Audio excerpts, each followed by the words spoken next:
Well, ladies and gentlemen, welcome everybody to Crossing the Red Line. This is a brand new show on this channel. It's going to air every other Sunday, time to be determined. And this show is primarily going to be profiling specific people from the EVE Online community, whether they be famous people or, in this week's episode, infamous people, and kind of getting to know what makes them tick and learning a little bit more about them.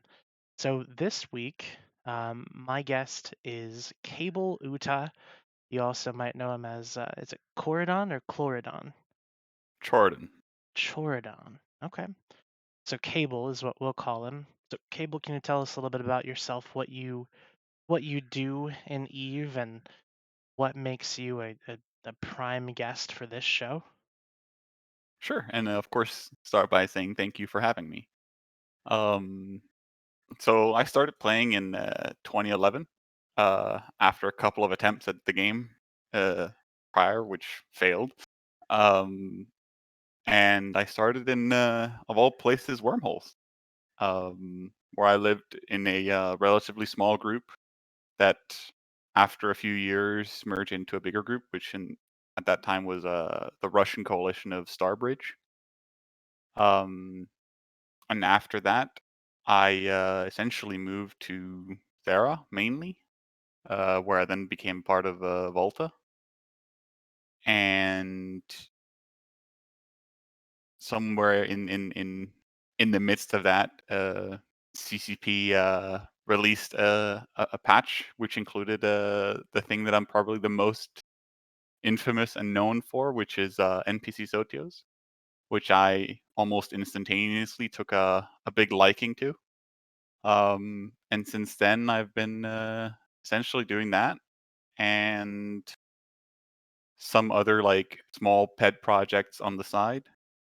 But definitely the main thing that people would know me from is Sotio. So yeah. So Sotios. And for anybody who doesn't know, can you explain like what exactly an NPC Sotio is? Sure. Um, the most basic description of it would be you have the engineering complex that players can drop, which is a Sotio. And then an NPC Totio is just that.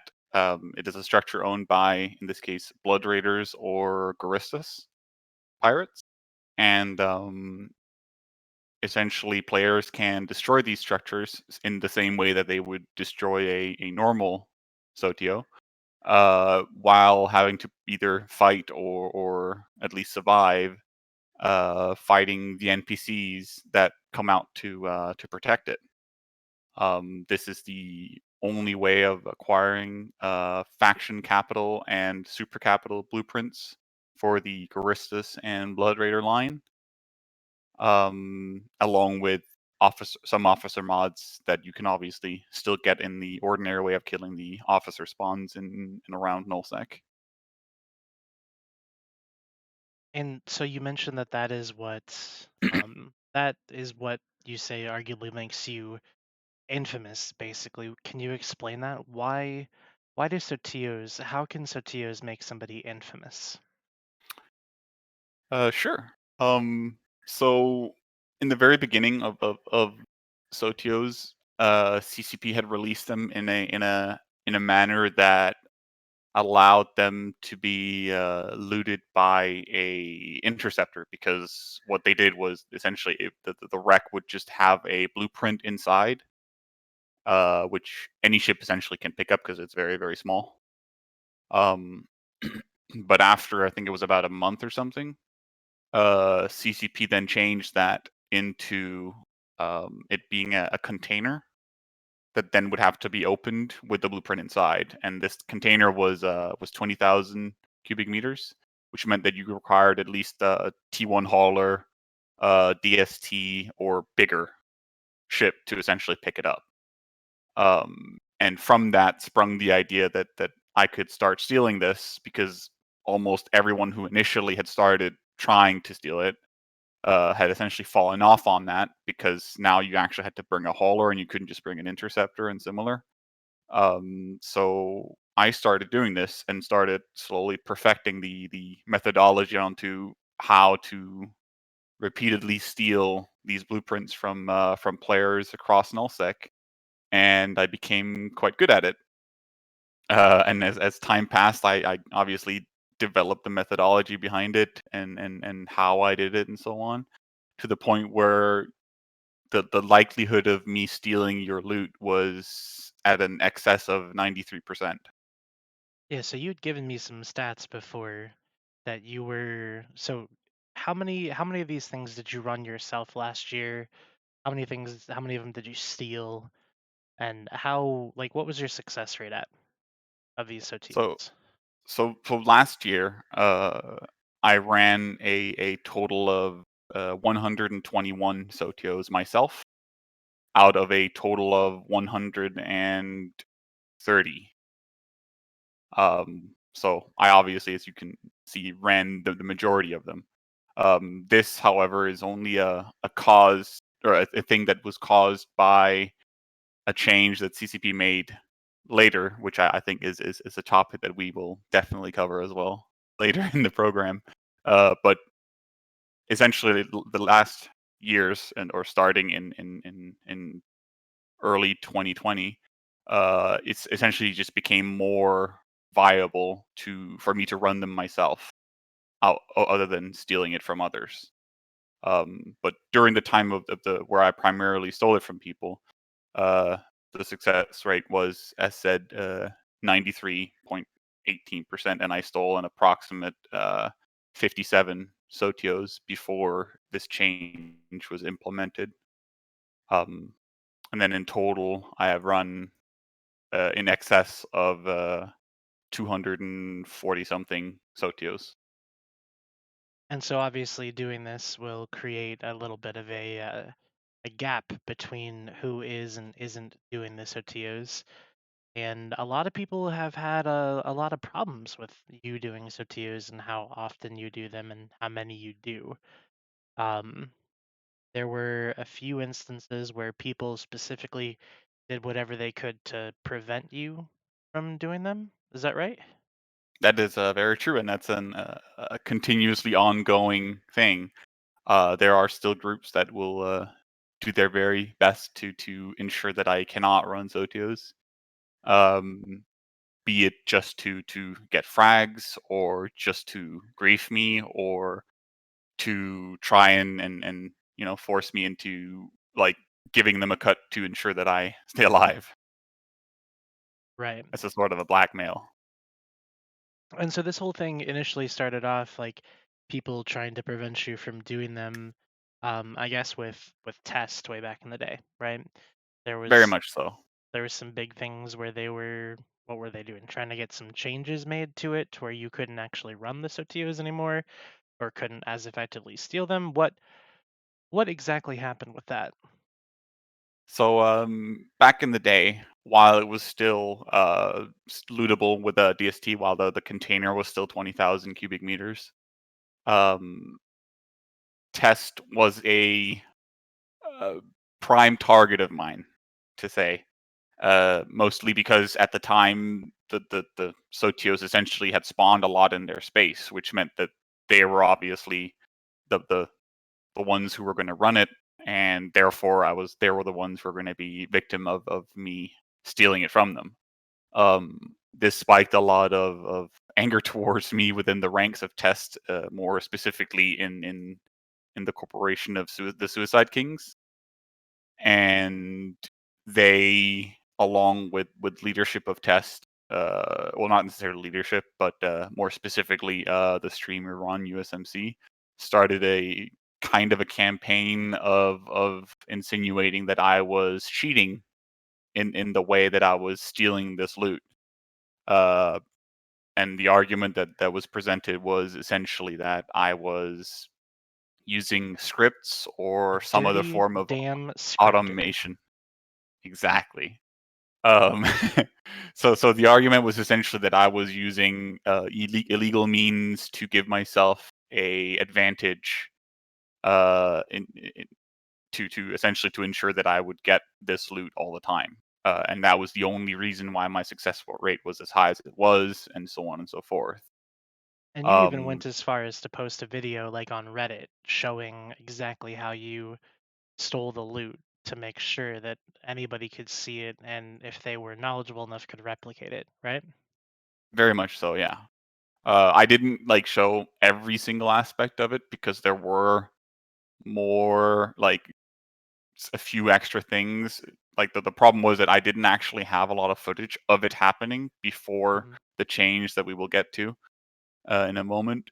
But Well, yeah, it and you essentially wouldn't want meant to that show the scripts that you used either, right? You wouldn't want to show any of exactly, those. exactly.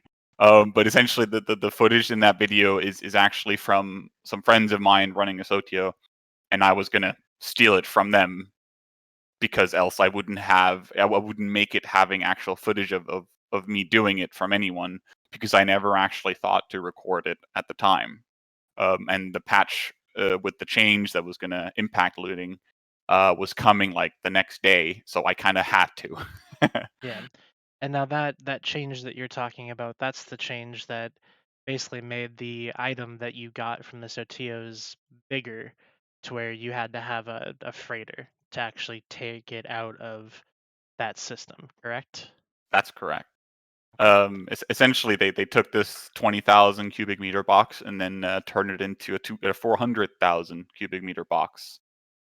And that meant that the only ship in the game that could ever hold it is a ordinary freighter, not even a jump freighter, but an ordinary freighter, which meant that because of the function or the mechanics of how Sotios work, the likelihood of you losing this freighter was astronomically high because you didn't have like a jump drive to loot and jump out, and you couldn't possibly improve your agility that much to like try and get out really fast. And your warp speed was also really really slow, so it was like really hard to be mobile with it, which meant that you were kind of limited in the ways that you could first of all loot in the first place, but also you it meant that my work essentially of ninja looting and then stealing it from others became significantly harder pure and simply in it changed the whole methodology that I had to approach this with, and it made it harder to move haulers around because previously I could do it in a DST, which is significantly more mobile, Right. but now it's a Now freighter, which is now significantly harder. realistically, so I know that one of the big things, your biggest criticism of this change was that it seemed to target you specifically since you're primarily the person that runs the Sotios or steals the loot from these other alliances. But I would argue that that change really made it more so that you had to control the space to get the loot. And I don't think that that's a terrible thing. So, like, when you talk about Sotios as they are, maybe not right now, but as they were, you know, in your prime of doing them and stealing them, do you think that there's any type of balance to how those actually work to where, you could come into somebody else's space where one of these Sotios was, could run it under their noses, or you could steal it right out from under them? Do you think that that was ever like the intended mechanic behind these Sotios? I don't think the intended mechanic was for necessarily. I wouldn't say the mechanic was designed to say you can steal it or you can't steal it. I think the design idea was that it was something that people could fight over, which it in that sense completely succeeded because people are and were fighting over them. Um, I think the general mechanic of how the looting in general in Eve works wasn't very well thought through for this particular case, which is also one of the many reasons that I actually advocated for making a change to it, because I agree that the current system as it was not very smart. I obviously took advantage of that because that's what we do as Eve players. But I never approached it with a I don't think this needs change because it's not broken or anything. I always agree that there it should get changed. I just think that the actual change that it did get was not very thought through, because it it it provided a level of risk to the people running it, even in their own space, and even assuming they had like pretty much complete system control or anything, it didn't really matter, because if you can kill the freighter, which is not very hard to kill, you could deny other players and even getting the loot, even though they just worked hard to try and get this. So I feel like it sure it reduced the likelihood of me stealing it individually, or potentially others, even though I haven't seen anyone else try yet. Um, but it also increased the risk of the loot just overall getting destroyed by anyone who just felt like getting that frag. Mhm. And so I think that a more delicate solution should have been made, or at least a more thought through solution should have been made to it. What would have been your suggestion to the change instead of what happened? What would you have done? The best idea I think that I could come up with, like, upfront, would be something in the lines of making the wreck of of the structure not be the same size as the what's it called, of the actual structure itself. So when the way that it worked before the freighter change was that you'd warp in a DST prior to the timer, and then cloak it up on grid, and you'd essentially slow boat your DST cloaked to sub 2,500 meters of the structure. So like say 2,100 meters, whatever, anywhere within loot range. And then the idea was that you essentially, whenever it died, you'd decloak, and then you could instantly loot it. And then it was simply a game of who's the faster person, right? Which was obviously not really fair to anyone, because it meant that if you were the guy running it and you're the guy in charge of looting it, and for whatever reason you're in Australia or something with a bad connection, you might have a high ping, which would give me as a European resident a potential advantage just in the pure level of ping between you and me. So I might have an advantage there.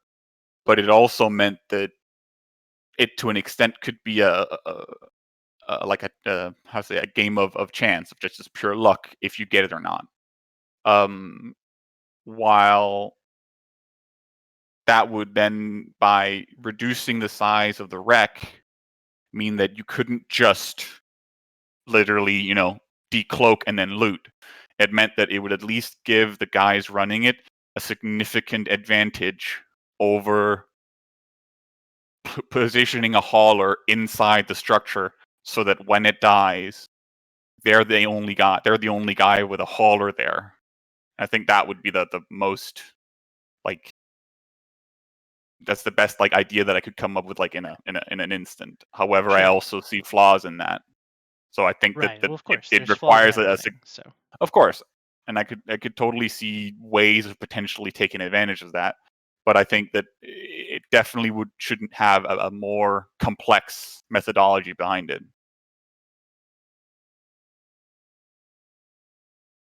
mm. So yeah. so essentially, it would be they would, instead of having the wreck the same size as it always is, like, because right now you could be 50. Well, I don't know the exact number, but you could be pretty far away from a wreck and then still be able to loot that wreck just from right wherever you are.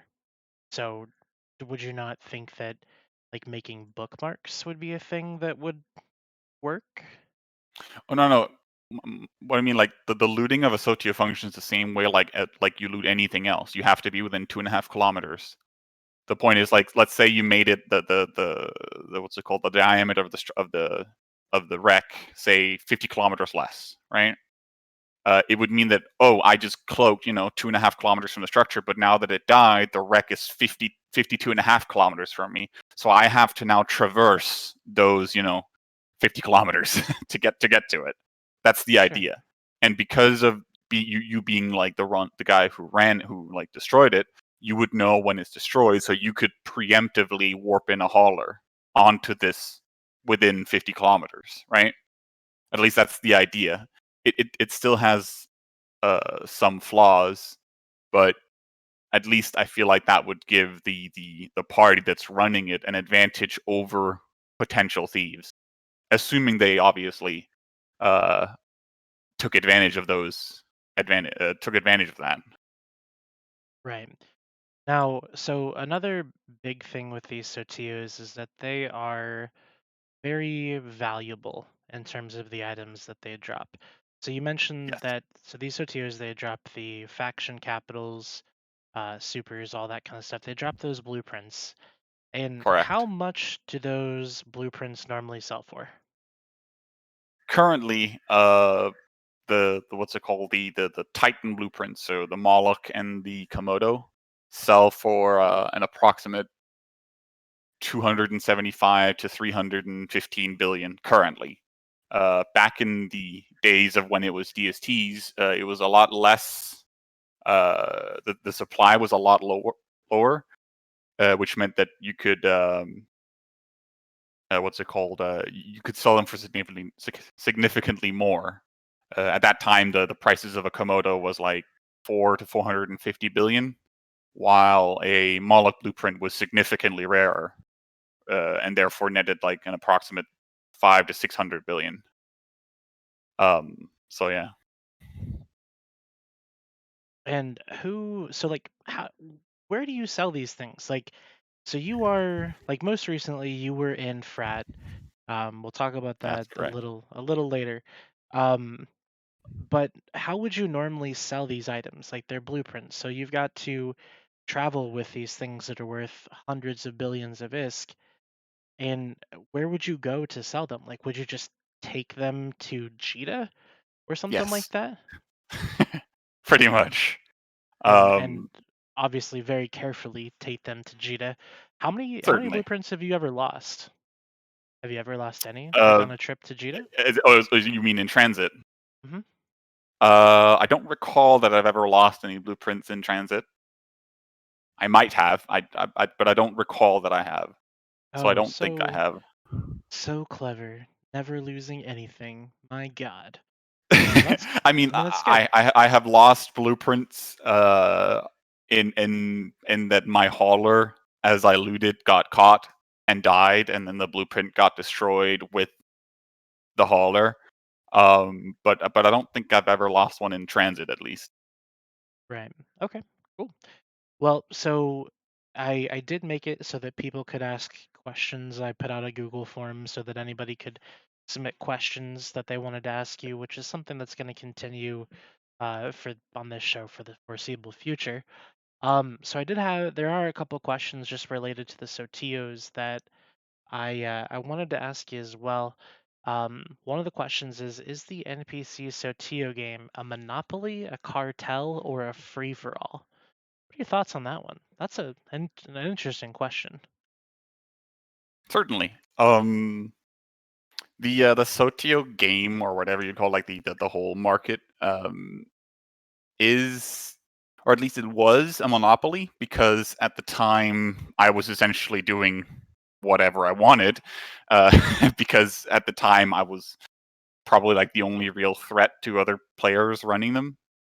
After the change, more players started coming into it because people started realizing the potential profits of it, obviously, and therefore also um, realizing the capability of stealing from each other and so on. So it's a more groups essentially started coming in on it. I would say that the current system is mainly a cartel, to be honest. Um, in that there are a couple of groups that are working together to an extent, or at least have let's say rules of engagement with each other, um, and then kind of like have territories or whatever you'd explain it. I'm not gonna disclose who those groups are, or what territories they have, or what the rules between us are. But I would definitely say that it is probably a cartel. Yeah, So when you say like area, like what you're essentially saying is that so there are groups that hold specific regions, I'm guessing, and they specifically run those sites in those regions, kind of like a gang, to where it's their turf. Is that kind of what Pretty you're much, yeah. Pretty much, yeah. and of course you're not gonna disclose who runs what, which I wouldn't expect you to. Um, but I'm guessing that there's a part of it that's just simply run by you, right? Sure. There Okay. is a there is space where essentially the very simple is that it would be like, this group has this territory, and I have the rest because currently and prior to me joining Frat, I am now a free entity, which means that I can engage whoever I want the way that I want, and therefore, you know, I have like the remaining of this of space if they have their area where we can agree that they don't screw with me outside of their space and I don't screw with them inside of their space, for instance. And then do they still screw with you in your areas? Most groups do not. Uh, Recently, a group I terminated the arrangement with, which is linked to the whole me joining fraternity. And that was essentially meant that the agreement was terminated. So currently we do not have an arrangement, which obviously means that we do screw with each other. Right? That group I can might as well say because we're gonna get in on it later is Pandemic Horde. Um, in the lead by Gobbins, or the group is run by Chusser, but the overlord of it is Gobbins. Yeah, this Um, supreme ruler of the alliance, Gabbins. exactly. We love Gabbins here, by the way. Gabbins, if you're watching, we love you. Gobbins one time he said that this channel, like the when it was just Trash Talk Tuesday, he said that we were mean to Horde, and we would never be mean to Horde because we love Horde. So there will be no meanness to Horde on this channel, by the way, ever. Sorry, that's kind of a bad I'm just sucking up basically because I it is what it is.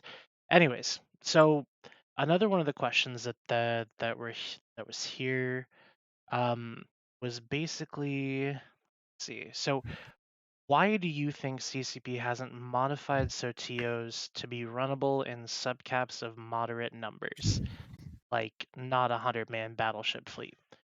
Or I don't know, like, because correct me if I'm wrong, and obviously you have never really put out like a guide to doing these SOTOs, but it only takes a couple dreadnoughts to really do it, right?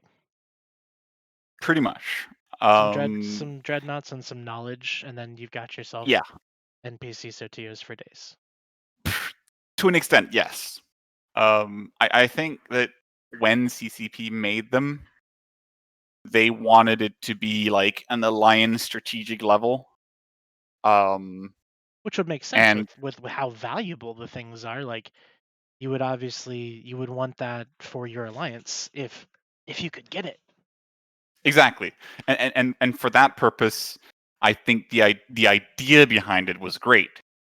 Um, the problem was or is that CCP didn't seem to have the how to say the forethought to realize that we are Eve players and we will min max everything to death.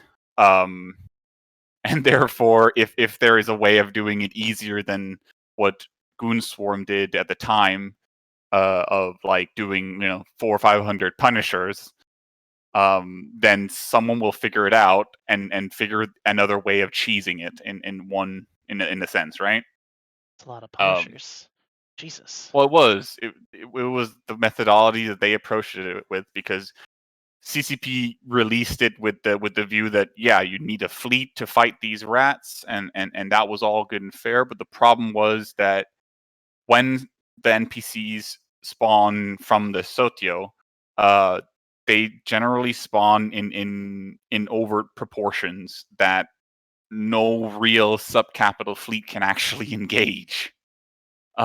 Simply because you cannot get enough EHP against that like specific damage type to ever really survive, and it just becomes a you're gonna feed a lot of subcaps to try and kill this thing, um, And or if you you and if you make it upgrade to a easy capital. enough, and if you make it easy enough to where subcaps could do it, then it would be like the Sansha incursions, where you just get a gaggle of super carriers, some faxes, and go run it nice and easy. Exactly. Either that or it just becomes so easy that it becomes like anyone runs it whenever, right? Like it just doesn't matter anymore.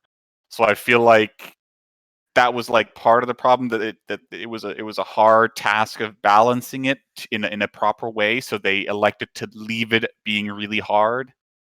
And then obviously it was later then figured out how to walk around this hardness of it. Um, And make it in the form relatively of running it easy. in dreads. Exactly. But at the same time, the difference being that if you were to run it in like with 200 guys or whatever, you also have a level of power of who can engage you, because you can't just take 20 guys and come fight 200 guys. While if you're doing it in 3 dreads, like I have, how do they prefer to do it for a long duration, um, you can take 20, 30 guys and have a very interesting interaction between that, even though I'm in capitals, because I still have to achieve my objective of destroying or reinforcing the structure while also dealing with tanking the rats that are then on grid, and at the same time fighting off the guys who are trying to kill me. so Right. so it adds a lot of like complexity to how you run them, which is part of the reason why I really like doing them, because I feel like it's one of the very few things left in Eve where the biggest factor of it is actually the player interaction and not the me versus the computer interaction. Even though at its core it is really you versus the computer, because Oh, it's something that 100%.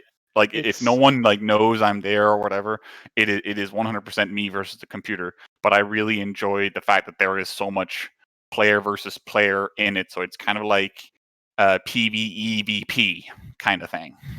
oh, that sounds complex. I don't like those letters combined like that at all.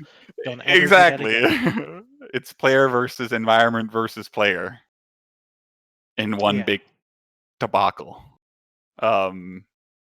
So So to yeah, answer the question of why you don't think CCP has modified the SOTOs, is because it's too delicate, right? Like you either make it too hard or too easy, and either way somebody's going to figure out how to game the system. In this case, that it's you figuring out how to game the system, and you've gamed it so well that you're literally running a gambit on the whole fucking thing. pretty much. I think that the second part of why they haven't done any changes to it yet, or since forever, other than of course the freighter change, is that the people who actually created Sotios or like actually designed it initially don't actually work in CCP anymore. From my experience with devs, uh, there is probably approximately 3, maybe 4 devs who actually know what a Sotio is, what an NPC Sotio is in the game or in the company. Um, which means that making someone make changes to that system would include having to teach them or like help them figure out what the hell even is it, and how does any of it work. So it would be a significantly complex thing to do for them to make a change that only affects a tiny, tiny, tiny group of players in the game. And so I feel like they probably just decided not to do it because it would be too much effort.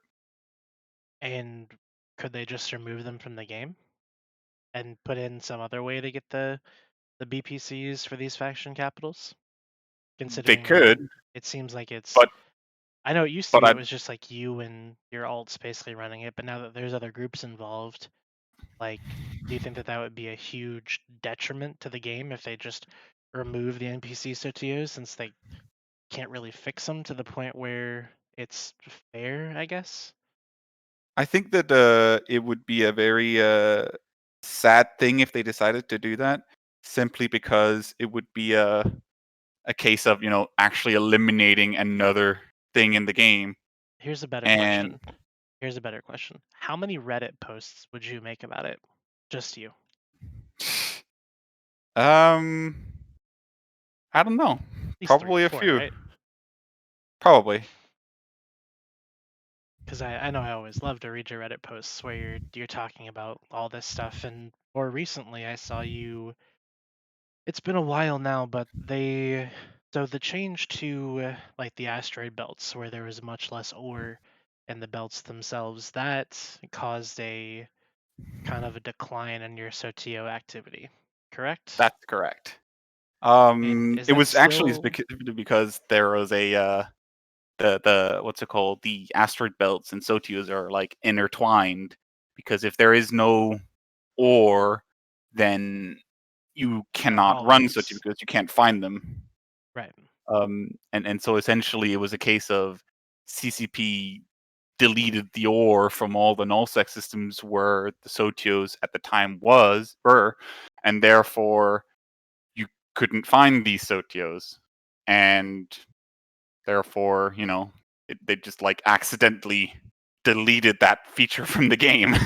Also, just as a quick aside, you owe me $10. Oh, you're right. God damn it. For all the people who So, don't know, we actually bet that we had a little tiny gamble on whether TIS would raid us or not. Thank you for the raid, though. and I assured him that once TIS was finished, the raid would come this way. So welcome to the show. Anyways, the so when we talk about the CTOs, I mean one of the questions that came through on the forum, and by the way, if anybody has questions for Cable, here's a link to the forum here. I can find it again. But anyways, one of the questions was pretty simple, and it was what changes would you make to the game if you had the power to alter it? Like, what's one thing that you would do? And it can be in regards to subtios or whatever. Just one thing that you could do if you could do anything. See, that's a really, really, really hard question to answer That's why I like it so much because it's a hard question because to answer. yeah, but it's not necessarily because I don't know what I want to change. It's more because I don't know what single thing I would change. Like, what would be my first priority? You know what I mean? Because I have a lot of ideas of things I would like to change, but I don't know like an individual thing I would like specifically say this needs change and that would have like the biggest impact because I think the game requires a large pool of changes for it to like really have an impact. Okay, so if there's a large pool of changes, then I know you have a manifesto. What Yes. is what is the first one on your list? I You don't can even know think about actually it. what. You can think about it, and I'll go first. I'll suggest something that can be changed to NPC Sotios to make them more accessible to everybody and make them more contestable. Put them on DScan or put them on an overview, just like every other structure, where if it's in space, you can see it. You don't have to find it, you don't have to hunt for it. You see the rats, you search around, oh, an NPC Sotio, and then boom, you can run it. Or you can get killed running it. What do you think about that? I think that that would kind of defeat the purpose or at least the design idea of how they were made. Um, because when they were made, the idea was that they wanted it to be kind of hard to find them. Okay. So But I think that would they've defeat the taken that purpose. they've taken that difficulty to find them though, and with other changes made it so that it's in some cases impossible to find them. So making it so that it would be easy to find them just in general. You don't think that that would be a decent idea, at least semi I decent. mean, Like I'm I not gonna mean, run for CSM with it, but I also think that again, it's a change that would be so niche that I don't think it would ever really get any traction, simply because it is as niche as it is. I think if I was gonna make a change to the game, like a singular change, I think it would be rebalancing the engageability ladder of the game, um, in the sense, and more specifically, like so if you imagine like the every single class of ships, so like frigates, destroyers, cruisers, battle cruisers, and so on, is a step on a ladder. Um, I personally think that uh,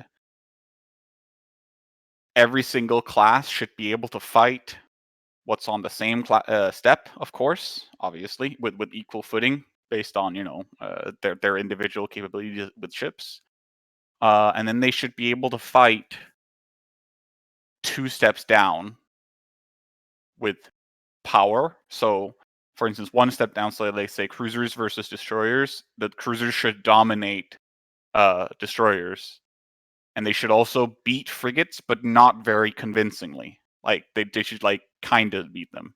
However, so an actual like step scale to where it's literal rock paper scissors. kind of. But at the same time, it should be so that destroyers can beat cruisers with better skill or numbers. Skill being various things. It could be like actual human skill, or it could be mechanical skills, or e-war effect, or whatever, right? And the same goes for frigates up to cruisers, but obviously even more so, requirement of skill or numbers. Because I feel like the scale that we have today, more specifically in the capital and super capital class, is way out of whack, because you have this like uh, Not for long, it's capitals. not gonna be. Well, well, supposedly not for long, at least. After these industrial changes that are coming, then it could potentially change, because it might just not be cost effective to use capitals.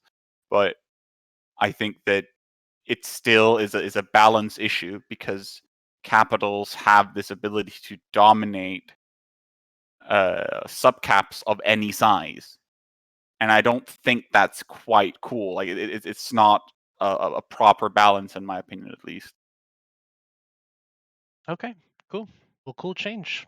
So now that we've covered all of the vanilla topics that we wanted to cover, I think it's time we turn up the heat a little bit and kind of bring in the sizzle. What do you say? I mean, sure. All right, let's turn up the heat, bring up the sizzle. So, if you're just now joining us, this is Cable Uta. He is one of the primary people that runs the NPC Sotios. He does a lot of things, and I've been talking with him, asking him some questions that you guys have sent over, and some questions that I came up with on my own. And we're about to get into some of the deeper questions. Yes, he's a big nerd. That's one thing. We know he's a big nerd. He told me yesterday he has a 60-page manifesto of like changes he'd make to Eve Online, and I am very. Will you send me that, Cable, so I can see it? Sure. Okay, perfect. I'm gonna get a PDF. It'll take me at least 70 years to read it. But let's get into the juice, because I put out this I put out these questions for like for everybody to submit their questions, and six of them were detailing some rather, what's the word, nefarious activity. Some allegations have been laid against you. So the big one is that you don't actually get ISK from all of the blueprint copies that you sell. And in some cases, you end up selling them for, I don't know, currency. Something that a lot of people in the questions here have referred to as RMT. What do you say about that? Obviously, you're not going to say you know, you would never Well, say you do I that. do get currency for them because EVE Online ISK is also a currency. um, but uh, what you're referring to is obviously is the very bluntly is am I RMTing? Am I selling the blueprints for real money or real world favors or whatever the hell it could be? And the plain answer is no, I do not. I trade them and I sell them for ISK and buy other things for that ISK. So no, that's the simple answer. I do not. Okay, simple answer. I like the simple answer. I appreciate the simple answers. So so I guess that's the one thing. Um, so I guess the other question would be, how much have you how much ISK have you made from all of these things? There's just a funny I- question in Twitch chat.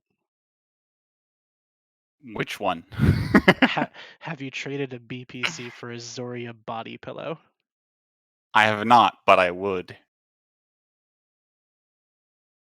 That's the answer to that. I would consider it at least. So it's not RMT, it's RPT. It's a real pillow trade then. Exactly, exactly. My total list of assets and value and whatnot is a let's just say it's a lot. It's a large quantity. I don't like the I don't really want to go into like specific exactly how much I have and whatnot for various purposes. Um, but we can say I can easily say that it's in the dual digits trillions. Um, and a little like personal goal of mine is to reach triple digit trillions. Oh, So yeah, triple digit trillions. Very nice. yes. Cool, man. Cool. Well, all right. So let's look at some of these other questions here that people have had for you then. See, I think that was all of the real ones that I wanted to ask you on here. But I will talk about so obviously you're not an RMTer, and the but something did happen to where you you did kind of cheat a little bit, which someone else just mentioned with the Abyssal tournament. And you mentioned that, as an Eve player, you will find whatever you can and game whatever system you can, because that's what Eve players do. Um, explain to me exactly like what you did with the Abyssal tournament that got you crowned the champion of the Abyss. How'd you pull that off? Well, first of all, I dedicated a shit ton of time. That's probably the main thing. And I think regardless of whether I quote unquote cheated, I still believe that I would have won simply due to the fact that I dedicated as much time as I did at the time to it. Um, the things that I did at the time was essentially when the proving grounds were introduced, it was essentially released without an actual rule set, which meant that essentially anything was allowed within the you know defined rules of the actual game itself. But there weren't any rules outside of you can only bring this many of this ship kind of thing or whatnot. There were no like specific rules like there is today, which is actually something that I advocated for being made prior to them releasing the feature. So the very first thing we actually started doing, myself and TikTok in this case, I kind of roped him into doing it with me, was essentially that we got a set of caracals, and then we threw approximately 30 billion ISK of modules on them.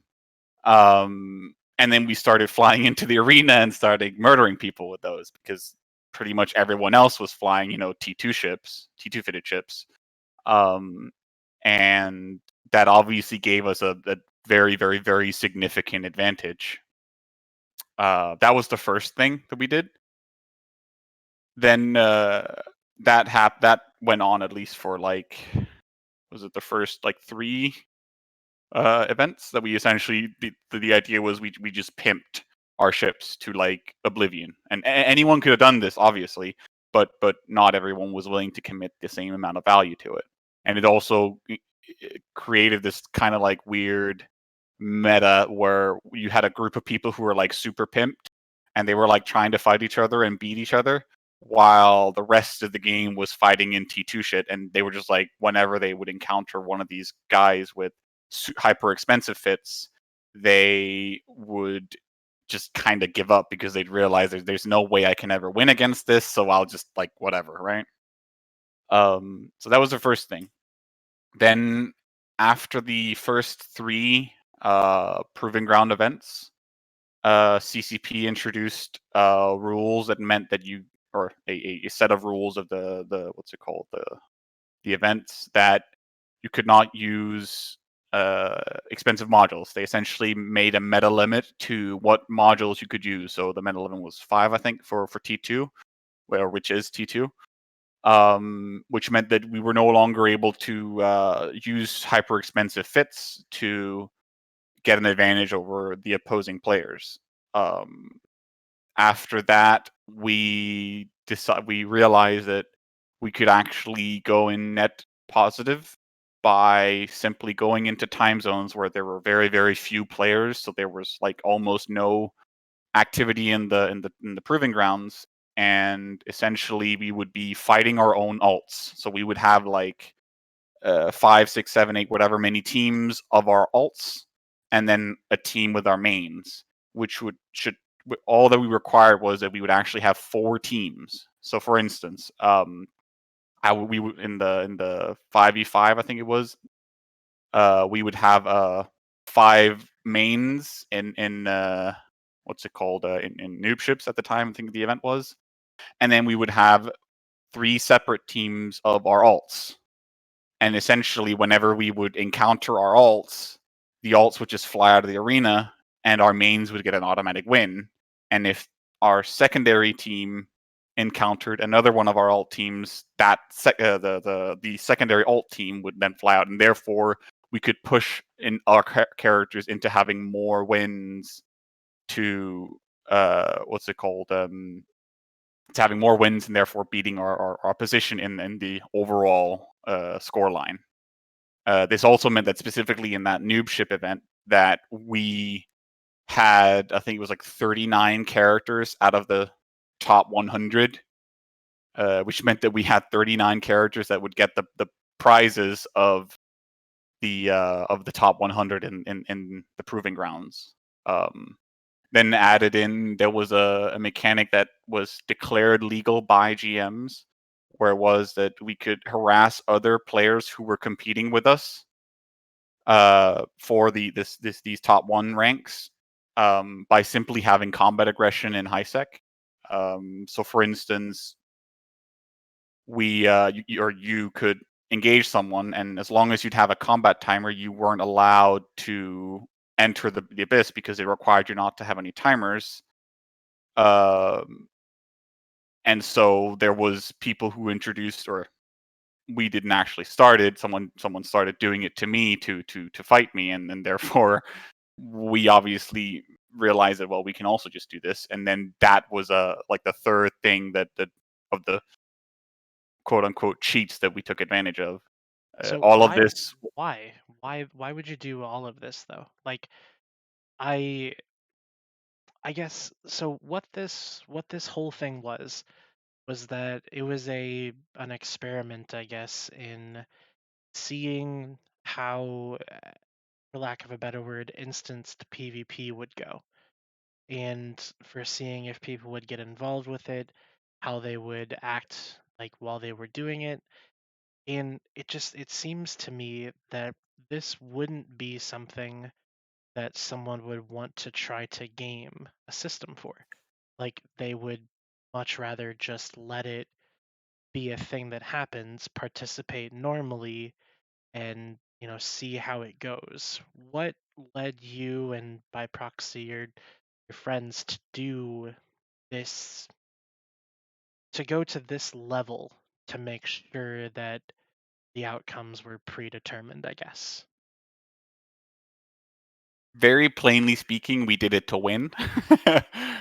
Because obviously, when the whole thing was announced, CCP announced that there would be prizes for the overall winners. So the people who had the most wins at the end of the first 9 events would be receiving prizes in the form of what's it called, a ship model of your choosing, an advert that is currently running in the stations, albeit 6 months late, um, and like an interview and like 2,000 plex, and I think like a voucher to the store, the Eve Online store for like $50 or whatever it was, and so on. So, but essentially, it was a large part of it was uh, we could win, and then it was kind of just like none of us really liked the concept of instance PvE or PvP, sorry.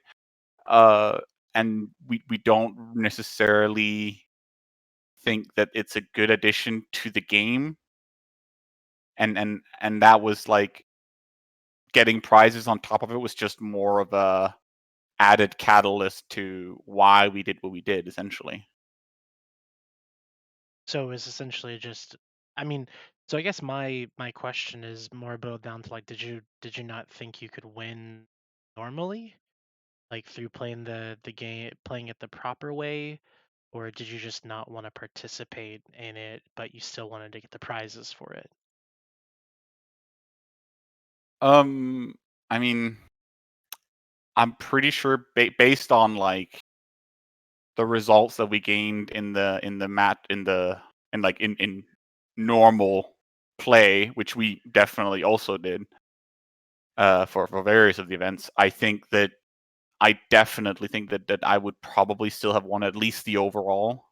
Um, and it probably would not have been as decisive as it was, of course. But I'm pretty sure that due to the time that I dedicated to it, I definitely think that I would probably still have won the overall, regardless of whether that probably sounds a little bit arrogant. Well, it's not that it sounds arrogant, but it sounds a little bit, it sounds like,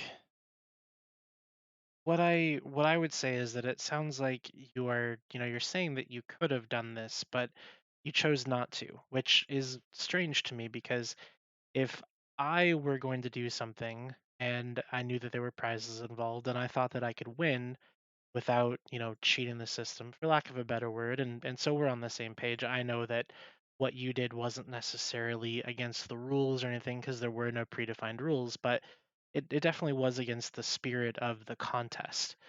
And it's something But where I would sooner say that if you think you can win, you would just win instead of making it so that like your inevitable win by gaming the system is just hollow. Because right now, like, yeah, you got the prizes and everything, you got the title, you'll get the commercial, you get the interview, but all you'll be able to say in the interview is, yeah, I cheated the system. That's what I did. You made a shit system and I cheated it. GG. Like but you can't but you can't say that you use your skill sets or your your amassed wealth to win. You just can't. but isn't that what we always do as Eve players? I mean, isn't that kind of the mentality of to say it plainly as CCP did, harden the fuck up, kind of like Is it? like it is though, because as Eve, like every single Eve change that's ever been made has always, to an extent, been min maxed by the players and taken advantage of that min maxing against other players. And that's like the first prong. And the second prong was that we kind of did it as a protest to this kind of feature because, as I said initially, we don't actually like the idea of introducing instance PvP in the game. We don't like it, plain and simple. So gaming it was also like our battle cry or whatever you'd call it of we don't want this, and you've really done a poor job of implanting it, so we're trying to show them that this is a problem, and So we don't think it's like in the in the, as you said, in the spirit of the game. And I definitely think that min-maxing aspects of the game is 100% in the spirit of the game, because that's what we always do with all features of this game. Right, but you can't really call what you guys did min-maxing. Like it was literally taking a mechanic and pushing it to the point where there was no contest. Min-maxing would be like, oh, I'm gonna fit this module on my ship specifically so that I have this much more capacitor, this much more power grid, so that I can do this stuff, and I'm at zero power grid and CPU. Like that's min-maxing, right? Or it's I'm gonna put my But ship in this specific position so that I can do as much damage as possible. That is min-maxing. But queuing up knowing full well that you're going to jump into an arena with your alts and then just letting your alts die, that's not min-maxing. That is bona fide gaming that system. And I guess my point is that if you thought that you could win without doing that, then why would you do that? And if you didn't want to have that sort of, I guess, that sort of PvP in the game, instead of ruining it for everybody who might have wanted it, why not just not participate? Like, it's just like mining, right? I hate mining. I don't like to set and suck rocks for hours on end, so I just don't do it. But I'm not gonna go out and campaign and fucking do all this and that to make sure that everybody knows how much I hate mining. And I'm certainly not going to try to ruin it for everybody else. Does that make sense? sort of. I think that your view of what min-maxing is somewhat fundamentally incorrect, because min-maxing is every aspect of life, for that matter, in which you improve your capability and or like likelihood of winning at any cost, as long as it's within the defined rules. And I think that, as Omeka actually calls out in the chat, that gaming the rules has always been a thing that has been celebrated in Eve. So I don't see how this very specific thing is so much different than that. Well, I think it's different because it's not about what you necessarily did, but it's about like how you did it, right? I would say that, if you want to call min-maxing doing whatever you can to get an advantage and win, then sure, I would agree with you on that.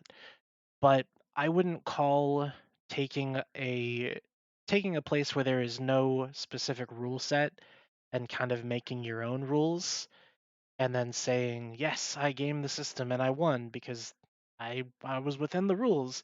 But there weren't any real rules except for you can't fit these modules, which is how you won the first one. But like I don't see, I guess I don't see the purpose.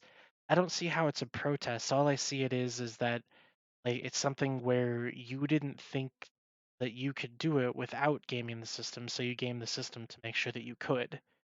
I guess. And I could be wrong on that. I mean, obviously I'm not in your head. I'm not your brain. I'm not thinking for you and I don't know your thoughts, but I do know that if it were me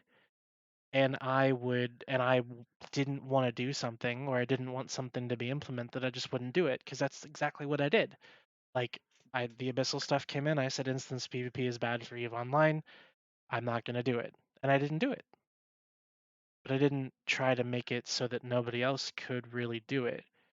And somebody does bring up that it's win trading is what it is, which Well, in sure. every other competitive tournament ranking style game is categorically against the rules and will have you banned from competing in such uh, contests. Sure. But do you think that if that there wasn't such a rule in that other competition, would you not believe that people would do it? Like realistically? Like think about it. If there are no rules in a competition, like period, of how you win within a certain game or whatever, people would cheat 100%, because that's how they win, because there's a prize, right? Like like think about it in a sense of okay, if you put a competition in front of people and there is a prize that they want, be whatever the hell it is. Um, if you don't tell them specifically you can't do this, if that thing gives you a big advantage over your competitors, you would do it if you want the thing that you win, right? Like common sense dictates at least that that's what you would do. Well, I wouldn't Then say then common sense dictates that. I mean, what well, of course, realistically would dictate that is just the fact that, like, I get it. You want to win it, right? But the sure. thing is that just because it's not, and I can't do the air quotes because I'm not on camera, but I'm doing air quotes. Just because it's not against the rules doesn't mean that I'm gonna look at it in any different light. Like, if you have a game where you have 90% of the people are playing normally. They're playing without cheating the system or doing anything like that. And then you have 10% of the people that are going through and they're cheating whatever mechanics they can, doing whatever they can do to make it work for them. Like, I'm still going to view that as negative. I'm still going to view that as any victory is hollow. That's just that's just my 2 cents on it, really. I mean, sure, but that's like saying that uh, is headshotting before the monitor was headshotting an exploit, or was that bad manners, or was that against the spirit of the game? Like yes, no answer. Do you think that was against the spirit of the game, headshotting? The spirit of my game, yes.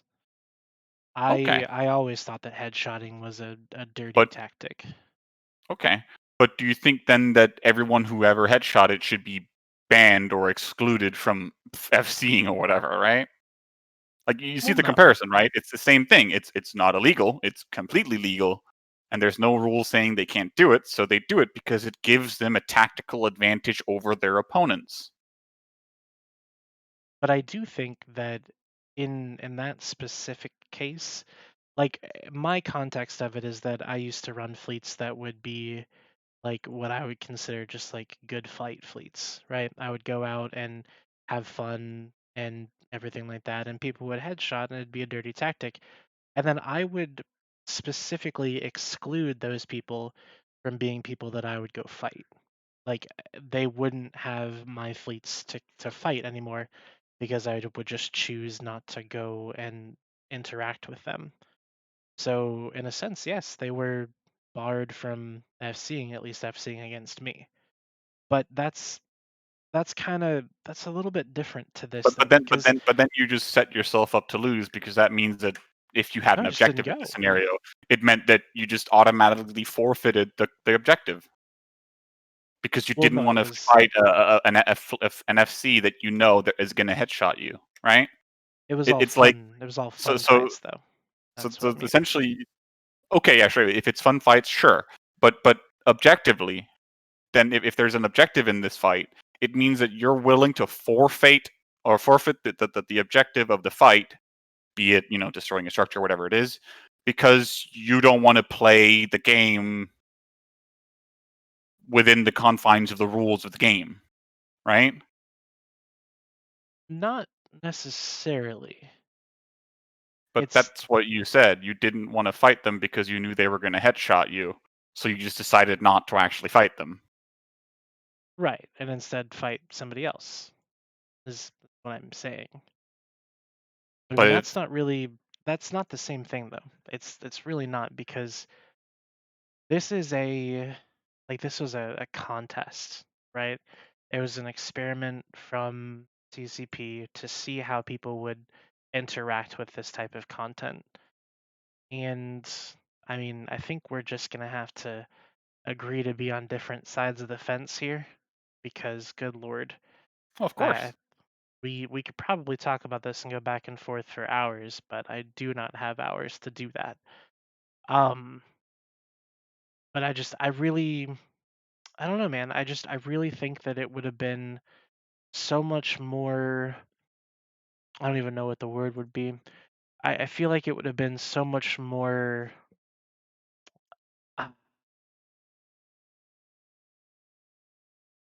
I can't think of the word. It would have been so much more satisfying if you would have just done it properly, I guess. And you think that you did it properly. I think you're one of the only people that think that you did it properly, but I mean, it is what it as the is. famous words of Vin Diesel, "Winning's winning," right? Winning is winning, and family comes first. All that good jazz. I don't know. I disagree fundamentally with how you roll through and do stuff sometimes. But anyways, yeah, I think we've covered pretty much everything that I wanted to cover with you because realistically this show is only supposed to last an hour. It's a little bit over. Um, Oof. so think we can call it here. Do you have anything that you want to leave the viewers with before I send them on their way? Only, I don't even know. I would say harden the fuck up, but I kind of already said that earlier, so you know. Jeez, just um, hammer that in. exactly. I mean, I've become this, like kind of a pariah of the community because a lot of people have a disdain for me at the very least, because of this whole thing with stealing with Sotios and with the proving grounds and like supposedly I'm cheating and so on.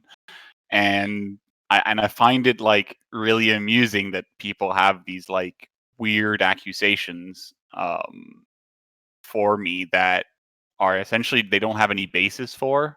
Like they don't have any like they have no evidence of the claims that they make or anything really. It's just an onslaught of this guy is bad, hate, hate.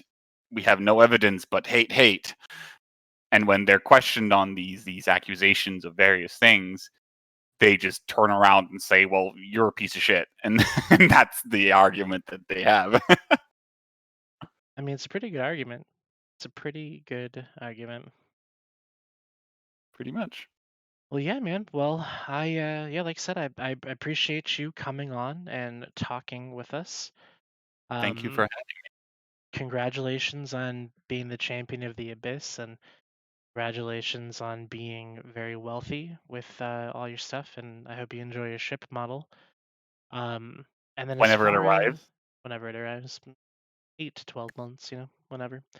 Oh no, Um, it's been in at CCP offices for approximately 7 weeks now, and it's been signed already, and it just needs to be shipped.